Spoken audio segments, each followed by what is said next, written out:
페머스 문화선교회라는 곳에서 한 몇 년 전에 이 성탄절에 관한 설문을 했습니다. 우리가 알 수 있는 대표적인 질문을 몇 가지 던졌는데요.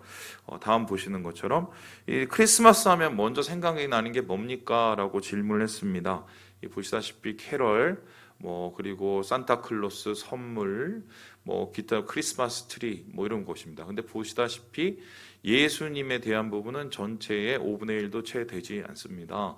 그래서 크리스마스는 이제는 전 세계인의 이 이유로 말 그대로 선물 주고받고 기쁘게 캐롤 부르는 날이 되어 버렸죠.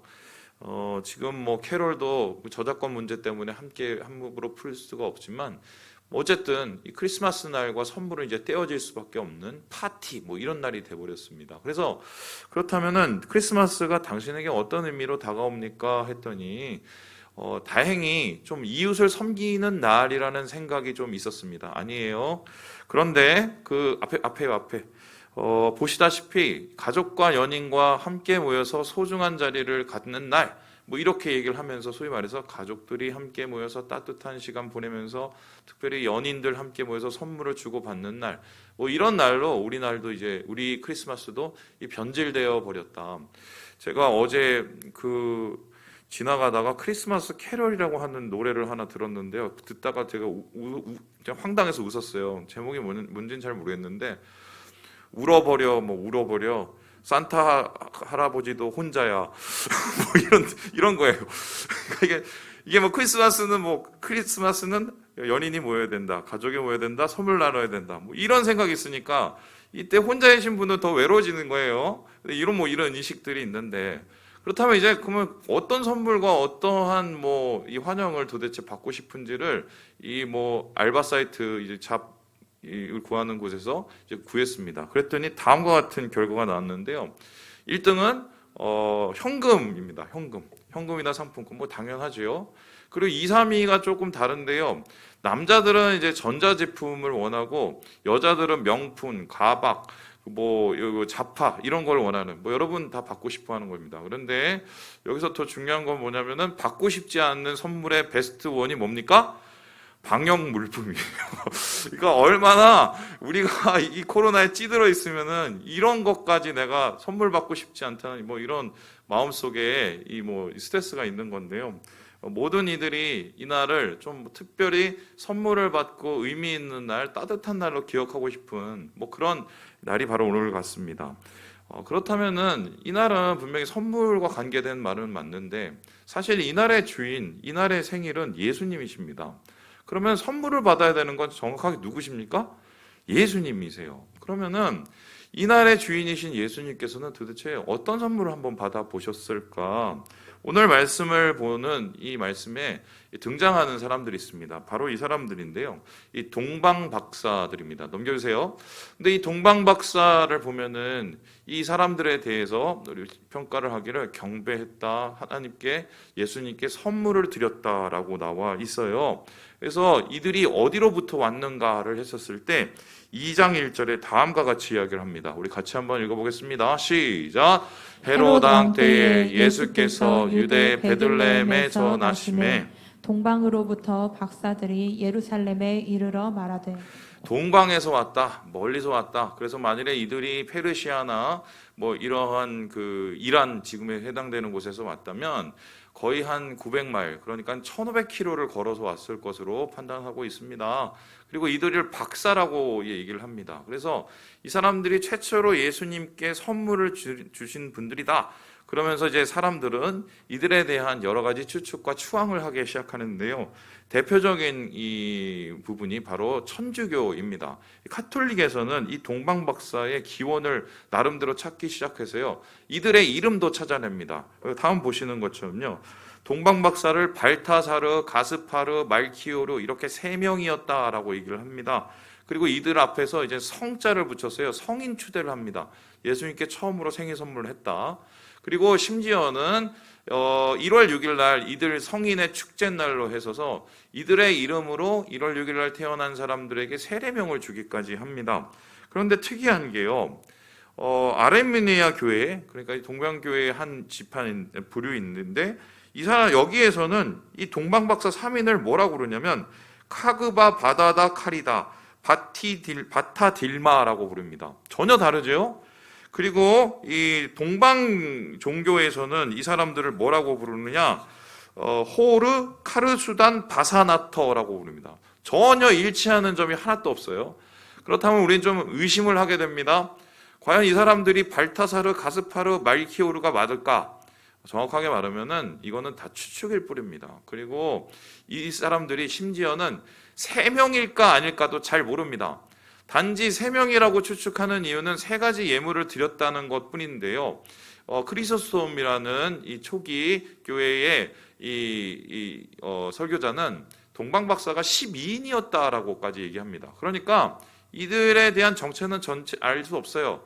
3인이었는지 4인이었는지 12인이었는지 알 수도 없습니다. 그리고 이들이 온 곳이 진짜 페르시아였는지 그 이상이었는지도 알 수도 없어요. 단지 드러나는 것은 이들의 직업일 뿐인데요.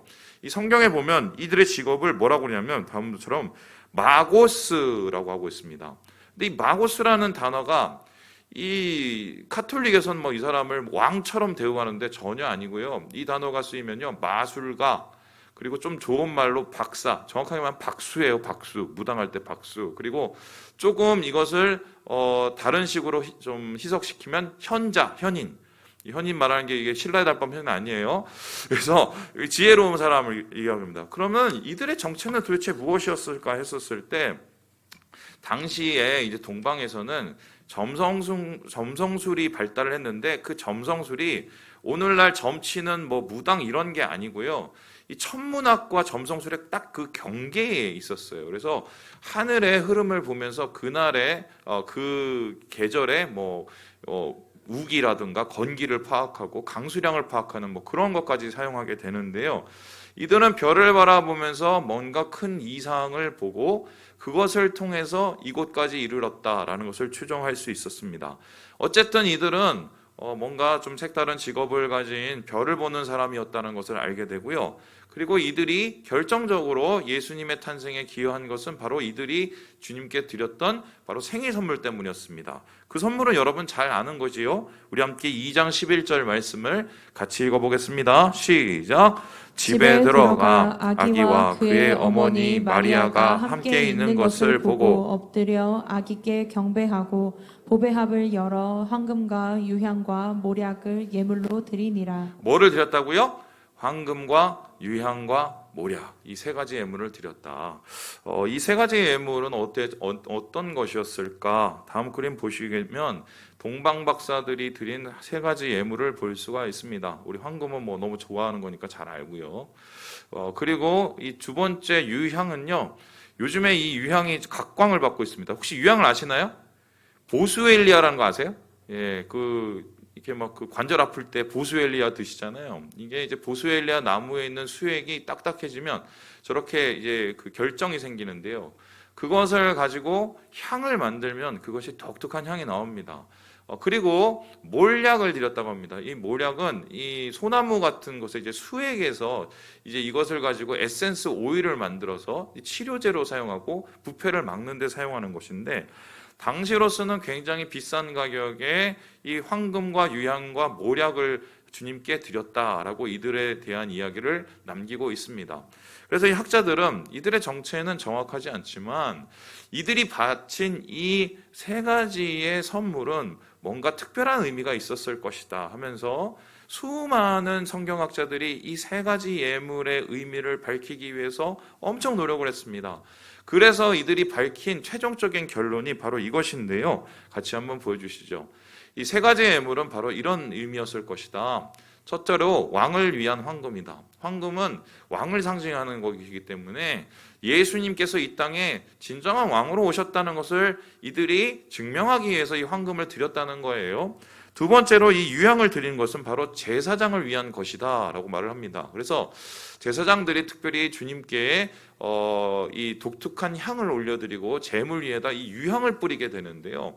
그래서 유대인에게 유향은 곧 제사장을 상징하는 것이다. 그래서 예수님께서 이 땅에 하나님과 우리 사이를 중재하는 제사장으로 오셨을 뿐만 아니라 주님이 그러한 제사장과 같은 고결하고 정결한 삶을 살았다라는 것을 드러내기 위해서 유향을 드렸다라고 말을 합니다.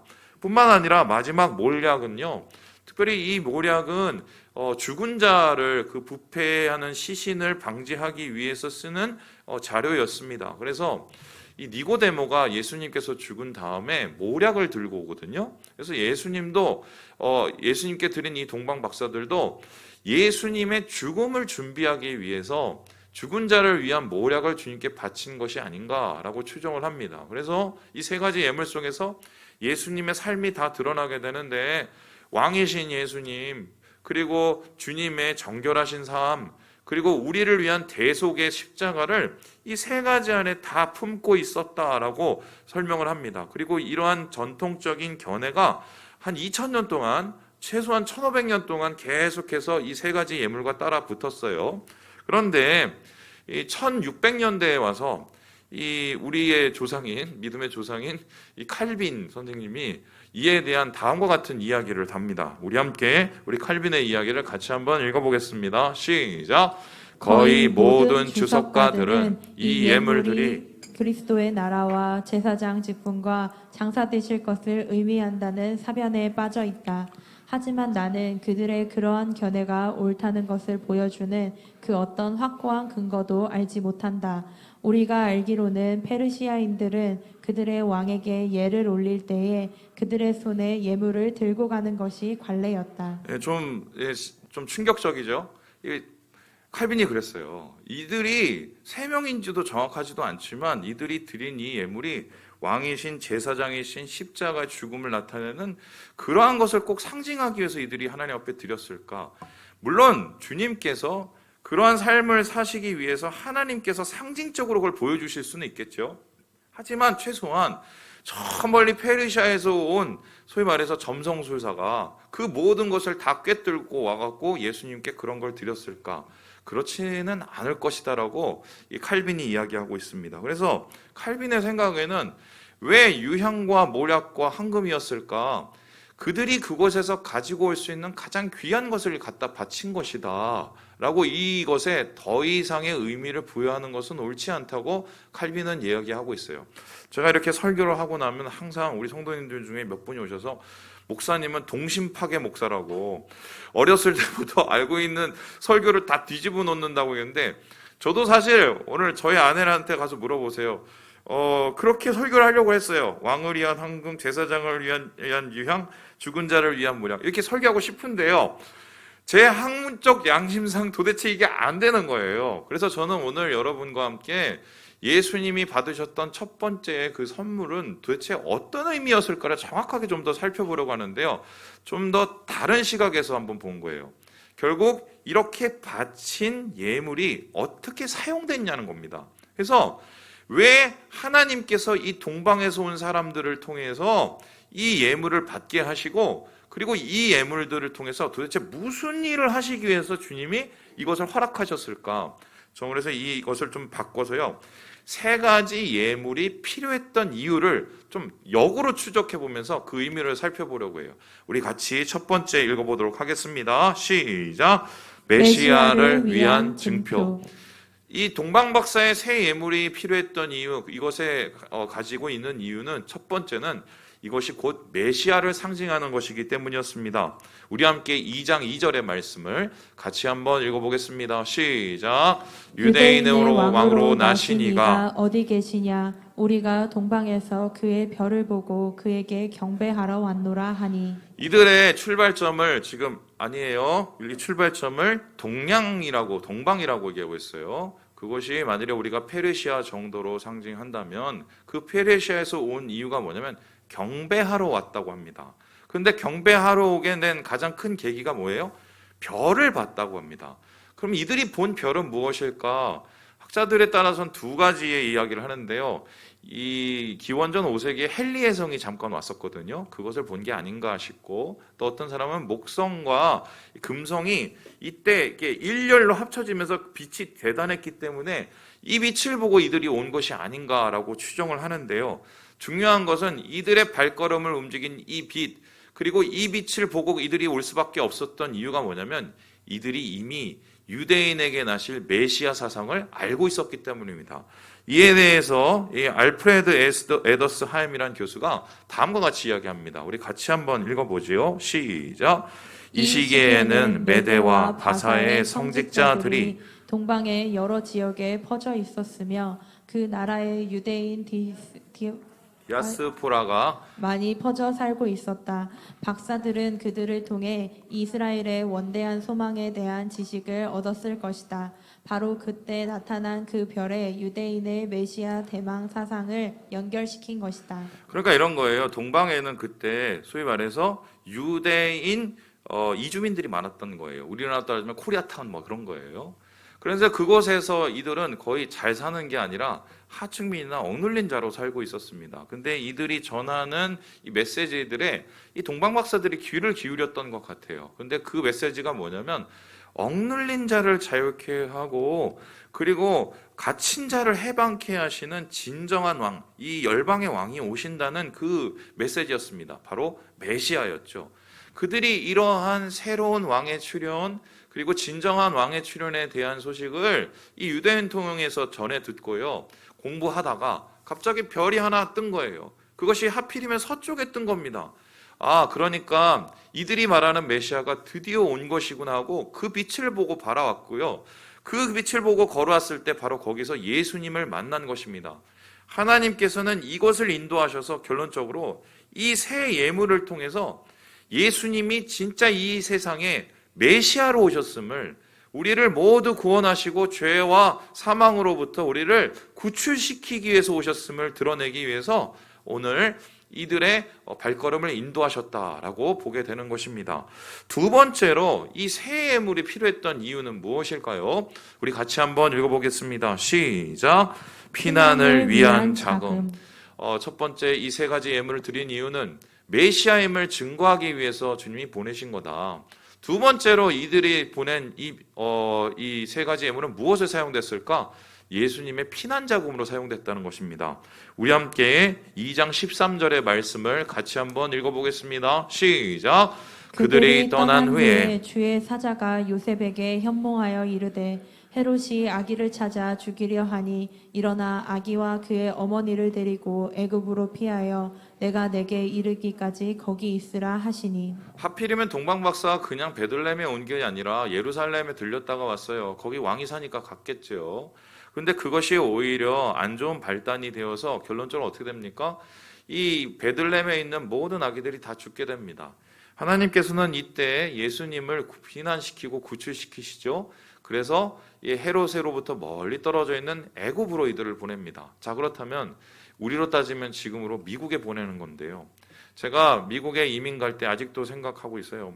분명히 바리바리 엄청 많이 싸갖고 갔거든요. 올 때 들고 온 게 아무것도 없어요. 그만큼 돈도 많이 필요하고 새로운 환경 속에서 적응을 하기 위해서는 여러 부대적인 비용이 필요하게 되는데요. 그 돈이 과연 어디서 났겠어요?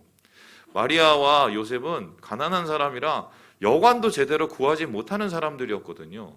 그래서 하나님께서는 이 동방박사들의 예물을 통해서 메시아임을 증거함과 동시에 이 예수님의 일행이 애굽에 가서 살고 그곳에서 잠시 머물 수 있는 그 비용을 미리 마련해 두신 거예요. 근데 저는 이것을 보고 참 마음이 아픈 게 예수님의 첫 번째 여행이요, 하필이면 피난이었어요. 태어나자마자 피난 가신 분이에요. 저는 우리 교회에서 이 이주민 노동자들 위한 사역을 하다가 지금 잠시 멈춰놓고 있어요. 코로나 때문에. 제가 그것을 하게 된 가장 결정적인 이유가 일단 제가 미국에 가서 겪어보니까요, 그 삶이 얼마나 힘든지 제가 경험했거든요. 그리고 예수님조차도 피난민이었어요. 이주민이었어요. 그래서 과부와 나그네에게 얼마나 큰 관심을 갖고 있는지 좀 그걸 느꼈기 때문인데요.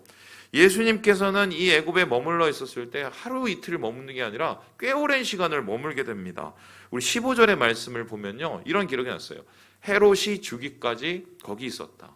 최소 몇 년 이상을 그곳에서 보낼 돈이 필요했는데 주님께서는 동방에서 온 예물을 가지고 온 그 동방 박사들을 통해서 이러한 비용을 마련하시고 그리고 이것을 통해서 장차 주님의 사역을 준비하신 것을 우리가 살펴볼 수 있겠습니다. 자, 마지막으로 그렇다면 이 세 가지 예물, 예수님의 생일 선물이 필요했던 이유가 무엇일까요? 빠졌네요. 예, 열방 구원을 위한 서막이에요. 적어주세요. 이게 왜 이렇게 됐죠? 열방 구원을 위한 서막입니다. 우리 함께 2장 9절의 말씀을 같이 한번 읽어보도록 하겠습니다. 시작.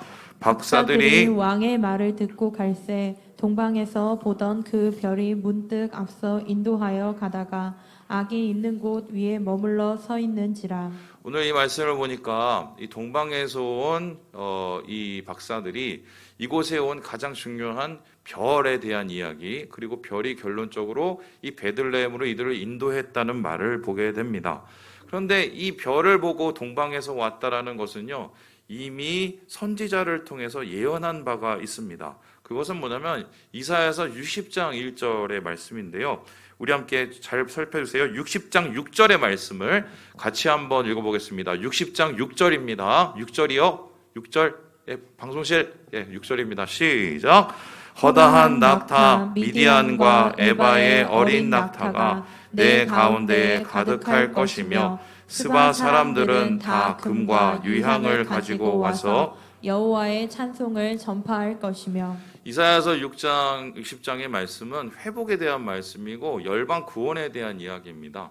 그런데 이 열방 구원과 회복에 대한 이야기를 이야기하시면서 주님께서는 세계 만방으로부터 이 메시아의 탄생과 회복과 구원자의 탄생을 축하하면서 허다한 낙타 그리고 허다한 금과 유향을 가지고 많은 사람들이 시온에 올 것이라고 이야기를 했습니다.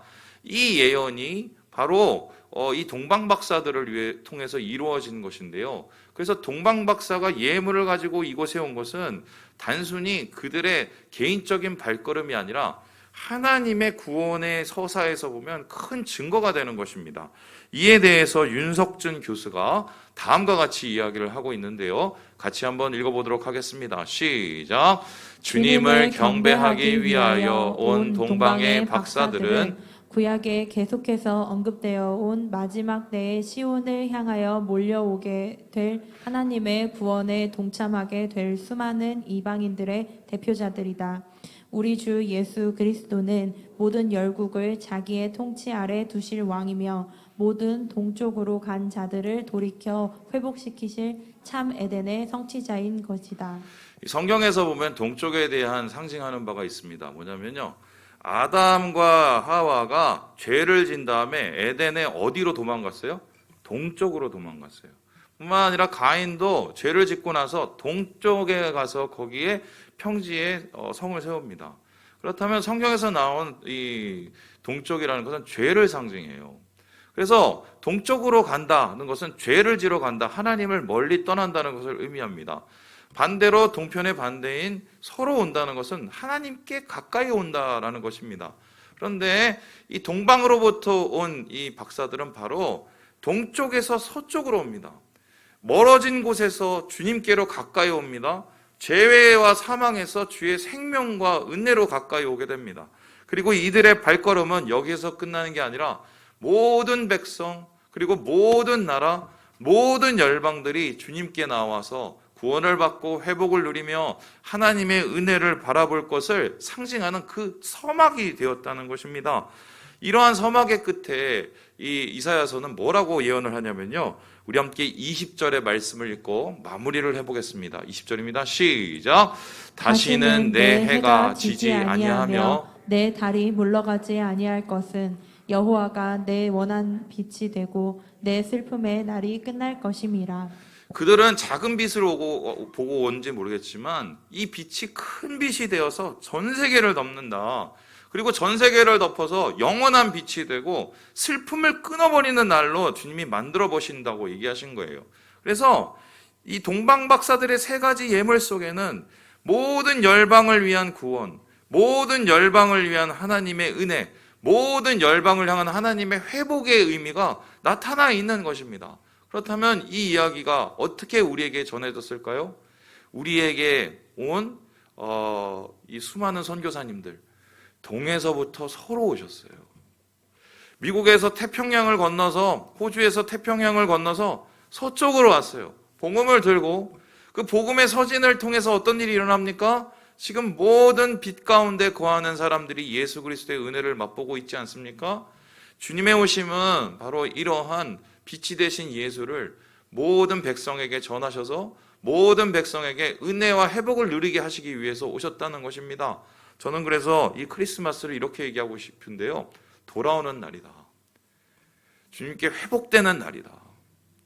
내 사정과 내 상황이 어쨌든, 내 마음속에 어떠한 저주와 악독이 있든, 내 마음속에 어떤 어둠과 차별과 억압과 편견이 있든 이날은 돌아오는 날이에요.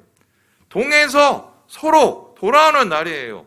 그것이 어떤 이유든 간에, 우리가 어떤 상황이든 간에 돌아오면 이날 빛이 열립니다. 작은 예수의 빛을 바라보고 왔을 때 큰 빛이 열리고 우리의 삶 속에서 하나님의 큰 영광이 나타나는, 그것을 주님께서는 이날 우리에게 선물하신 것입니다. 말씀을 마칩니다. 오늘 우리가 예배 마치고 나서 작은아마 이 빛을 좀 전하려고 합니다. 오늘은 몰래 산타로 또 사랑의 커피로 이렇게 전하지만 더 중요한 것은 우리가 빛된 존재가 되어서 세상 가운데 주의 빛을 비추는 것 아니겠습니까? 우리가 바로 예수님이 말씀하신 이 세상에 선물된 그 빛의 사람들이에요. 주님께서는 우리에게 말씀하십니다. 빛과 소금이라. 세상을 밝히는 빛, 세상의 맛을 주는 소금. 여러분 사랑하는 주님, 이날의 탄생을 기억하시면서 선물로 오신 예수님, 그리고 우리를 선물로 드리기 원하시는 그 예수님을 바라보시면서 빛과 생명된 주님께로 돌아오시는 주의 거룩한 성탄절 되시길 주님의 이름으로 축원합니다.